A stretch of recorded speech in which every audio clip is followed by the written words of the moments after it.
What's the difference between the branch manager of a national builders merchant and an independent builders merchant?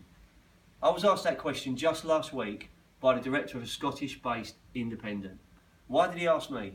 Well, for the last 13 years, Foyne Jones have been providing executive search, talent attraction and retained recruitment services for that very sector.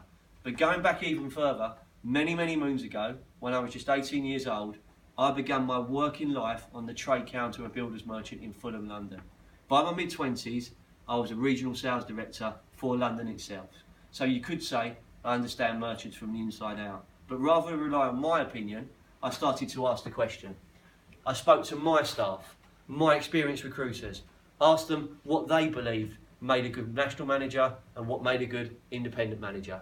We spoke to the managers themselves, we spoke to their line managers, the directors, the head office population, HR staff, and not forgetting suppliers, companies like us that provide services and companies that provide products that the merchants sell. It's the same product and it will be sold in a national and it will be sold independent.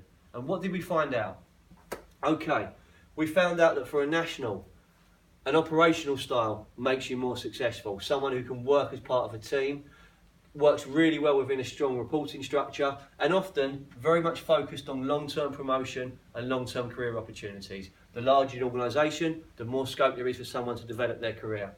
Then with an independent, greater empowerment, that comes through very strongly. And then this word, entrepreneurial, a word which for me is so often overused on social media. But an entrepreneurial spirit, the ability to trade, the ability to do deals was something that we believe and others believe is really important. And I guess if you put both of them together, if you've got empowerment and you've got an entrepreneurial spirit, you're interested in running that business like it's your own business, and that's what motivates you. Now, they're the differences we found. But right now, we're looking for a manager for a Scottish-based independent in Edinburgh with a current turnover of £4 million. With the 20-strong team, this business could easily reach £5.5 to £6 million turnover. But what should we be looking for, and what is the difference between a national manager and an independent manager?